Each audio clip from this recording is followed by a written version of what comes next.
It's me again, Demetrius Andrade, and if you're looking to take your fight game to the next level, try this, the Fighter Stack. Everything you need.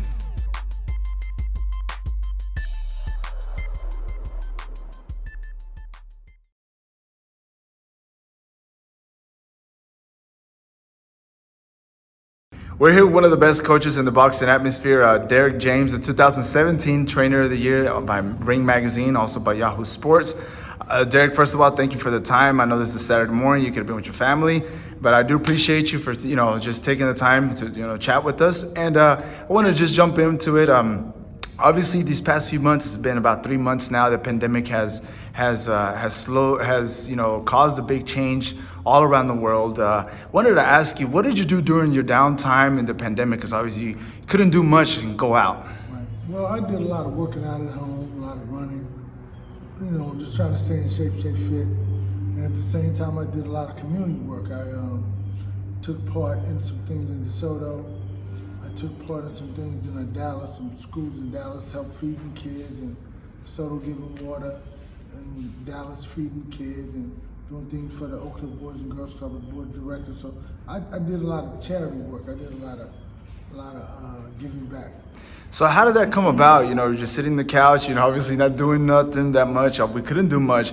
How did you come up with that idea of say, hey, I want to help out the community in the area? Well, I am the community, first of all. So, if I'm not doing that, what's the point of being successful and coming from a particular area?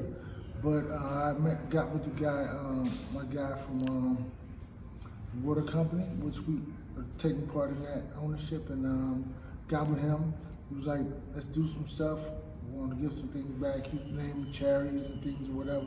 So we kind of looked at DeSoto, and Equinox Harvest, we came out and gave water, man. But in Dallas, it was more like, it's a group of guys, like basketball players, football players, me, myself, boxers, who were from Dallas School Independent School District, and we gave back. We gave money, gave time, fed the kids. I did graduations. I did fed seniors. It was great, man. I think that this is what hard work can get you, and this is what you're supposed to do. It's my obligation.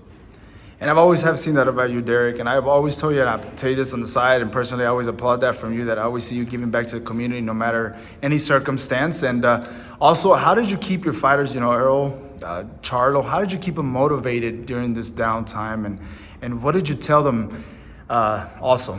Right, so with Errol, we worked out, we started working out 2 weeks into the pandemic. We went in the gym every day, once 6 days a week.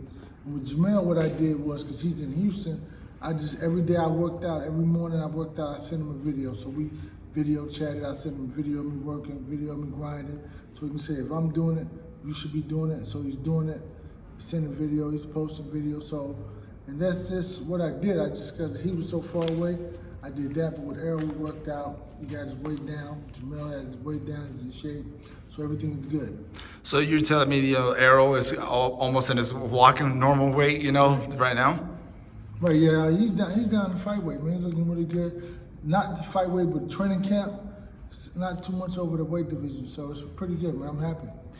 So, obviously being here in the gym and y'all two being by yourself, what did y'all talk about? Did you keep him motivated and not lose his confidence? Because obviously we all know what happened a few months ago with the car accident, and we're all, grateful and glad that everything came out okay for him. What were the words that you exchanged with him to keep him motivated? Well, I think that, he has a new breath of life in him, so it's not much you have to say. I just want to it's all about social activism. So giving back, helping. And so for him, that's the avenue we're taking. A lot of hard work. I didn't have to do much because he's a motivated individual. He feels like he has a lot to prove. A lot of people are counting him out. So he's a guy who's always want to step up to the test, and he's going to do that, and he's going to show the world. So you just said, a lot of people count him out. Does that actually, boost your energy, boost your fire when fights come around? Because, when the Spence fight came, when the Garcia fight was here in Dallas, and then when the Sean Porter fight was just, almost a year ago, people, you keep on saying people are counting you out. Does that actually, push you out to do extra miles, extra mid-work, extra waking up in the morning? Does that continue to push you out? When people count us out, I really kind of enjoy this crew, because everybody can't love you, and even the people who act like they love you only love you until they can get what they want out of you. So I think that it's always motivation. It's always a desire to be great. And I always feel like I have something to prove also, because I mean, I was going against another great trainer in that fight with Robert Garcia, you mentioned that. And so, you know, it's always great to go out, man, and strategize and work on technique and certain things. So we always have a point to prove. Now, again, during this pandemic, there was a lot of rumors coming around, a lot of speculation, you know, who would be Spence's next opponent, even for Charlo. Right. So, you know, there was the names thrown out. Danny Garcia was supposed to happen before this year ends. They're also talking about Keith Thurman, some guy from, can't even remember his name, but from the, you know, Mayweather Promotions. And obviously, there's still that fight that is linked. So I guess I'm finally it is a joke, because I know, you know, it was just swirling around and everything. But you know, we're still waiting for that Crawford fight. But let's just say that, you know, Spence is awarded a fight or is given a fight before the year ends. Would you want him to have a tune-up fight, or would you just want him to get into the fight if it's either for Garcia? I mean, if it's either Danny Garcia, Crawford, Keith Thurman, even Manny Pacquiao. You know, Spence still wants that Pacquiao fight. I think that, first of all, I want what he wants, but at the same time, I'm grading him every day, looking at him, looking on the reaction time, his technique, his skill set. And so we're gradually getting better. I mean, so I don't think you need that tune-up fight. I mean, everybody's been off now. Yeah. You know what I mean? Everybody's been off now. Nobody's been fighting. So, I mean, he'll get a fight, you know, and whoever it is, you know, it doesn't matter. I mean, I think they're great fighters, but I just think it's all about strategy, it's all about game plan, and that's what the key element is for every fight. I mean, regardless of, everybody knows what they can't do in a fight, or what their inadequacies are, but at the same time, you have to work around those things and, you know, boost the things that you can do great. So that's the key element, to come out and show what he can do great, and that's it. If you had to choose, Derrick, who would you have to choose if it was the next opponent for this end of the year? Would you like Danny Garcia? Would you like Keith Thurman, Manny Pacquiao? Or I know the Crawford one is something that we might have to wait, but which one would you prefer for Spence? I think that it doesn't matter to me. You know what I mean? To be honest, I think that all those guys are good fighters. I think that they'll inspire him, they'll inspire me. And so that's the key element, just to be inspired to go out there and do our thing. It's not so much about who, you know, it's just about, it's all about, and for me, in my perspective, it's about my guy being on point, 100%. So, just as, you know, a question, you know, since we're also talking about pandemic, the boxing atmosphere, obviously the finances, a lot of people have been affected, even the networks. What do you think is going to be the proper way now that boxing is slowly coming back? You know, we had a few fights by Top Rank Boxing this past week. What do you think is going to be the appropriate way? Because, you know, maybe some parents, you know, a lot of fans did not have a job, or their job couldn't pay them for the last 3 months. And it might be tough for them to pay $49, $59, $69, believe it or not, for a pay-per-view. And even the gates, they're even saying that there might be closed circuits, no fans allowed. How do you think this is gonna? How does this gonna, you know, be like a revolution, I guess, for the boxing atmosphere? What would be the proper way to do this? Man, I have no idea. I couldn't even call it, because I mean, I think that I don't know. I mean, I know that fighters or pay-per-view fighters. I mean, you know, that means the networks would have to come up with more money. It sounds like, but I mean, I don't know. I'm not going to even get into that part of it. It's not. I can't imagine. It's a tough question. Hey, man, listen, man. Who could answer that question? There's so many endless possibilities of what could happen, man. Right. And every time I've asked this question, I've asked a few coaches, a few media people, and they've said, man, there's really nothing proper to say, because we don't know what could be the right way to handle. And then, and the fighters have to get paid, and that's what people got to understand, that the fighters depend on this too. Right.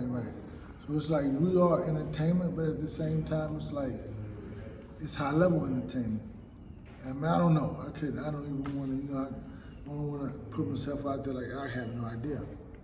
And also, I wanted to go ahead and ask you one of the last few questions is, why do you think it's taking so long for that Crawford fight? You know, I know this is something that you get asked all the time, and people always ask you, when is this Crawford going to happen? And you're like, well, I'm just a coach. You know, I'm not the promoter. I'm not the network. But I think that it takes time to build a fight. I mean, even if you look at When Manny Pacquiao was a champ, he wasn't big enough to carry a crowd until Bob Arum built him up.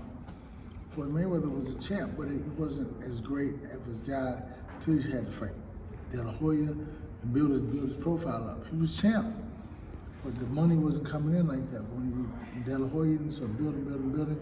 I think that's where it became bigger. So I think that everything has to be built. I mean, because like you said, it's about these are professional athletes, and they're at the high level. This is a super fight. And you got to think about 2 different networks, 2 different promotional companies, 2 different fighters. Those are six entities that have to be paid. How do you pay them?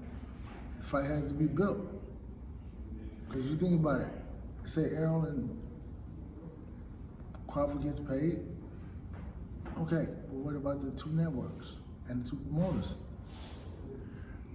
They gotta get paid also. It's all about finances. I think that it takes time.